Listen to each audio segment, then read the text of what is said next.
This is a quick review of some of the basic commands for loading and exploring a dataset.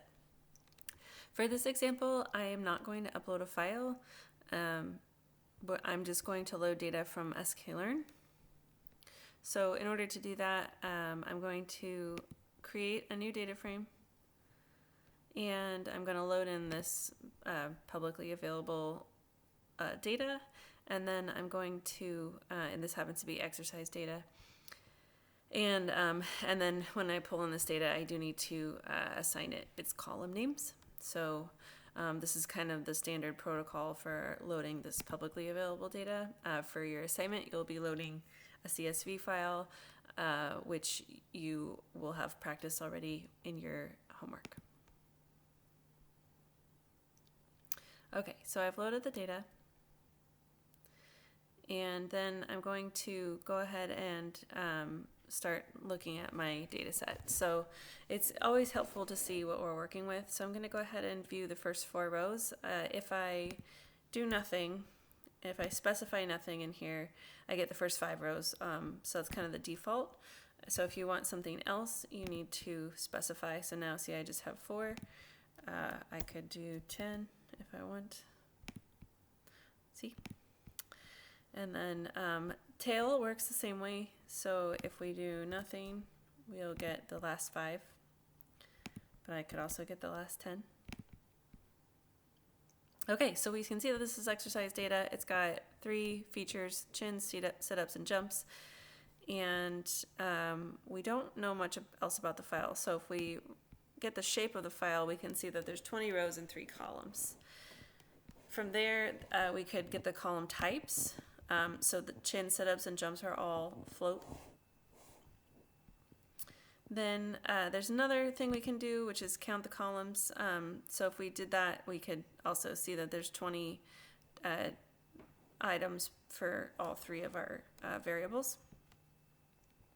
I also really like this describe feature here. It just tells me some basic information about our data, although this doesn't look quite right. Hold on. Okay, so there we go. And that is an example of why we check our code. I was missing the parentheses and getting a weird result. So if that happens to you, first thing you should do is look for missing periods or missing punctuation.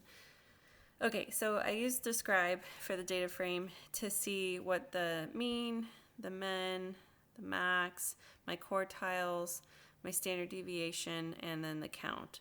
So really, it's redundant to pull some of these other things. If we use describe, we can get kind of a bunch of information about our data set all at once. I can rename my data set. So here I'm going to rename it as df new. And then I'm going to go ahead and sort by age and view rows 50 to 60. So I use the sort values, and then I need to tell it which column I'm going to sort by. So I chose chins. And then I'm going to tell it to show me, this was for a different data set. So I'm going to view rows 13 to 19. Note that 0 counts as a row, so that's why it says 12 to 18 here. So there we go. Since I sorted, notice my column IDs are no longer in order. And then finally, I'd like to print the mean, and I'm going to print the mean of jumps, and I'm going to print the median of jumps. So when I do that, I'm gonna, I don't want to just print the numbers because that doesn't help me out. So I need to make sure I include some text that tells me what I'm printing. And then we can just use the mean and median functions for this, for our data frame. So when I do that, I get the mean and the median, and you can see how this code here prints to the screen. So if this were my homework file, I would be done. And I would go ahead and come up here to File, Download As, HTML. I'm going to leave all my outputs alone because I want them to show up in my HTML file. Otherwise, I, the professor, will not be able to grade it. And then here you go. There's my HTML file. Everything looks great.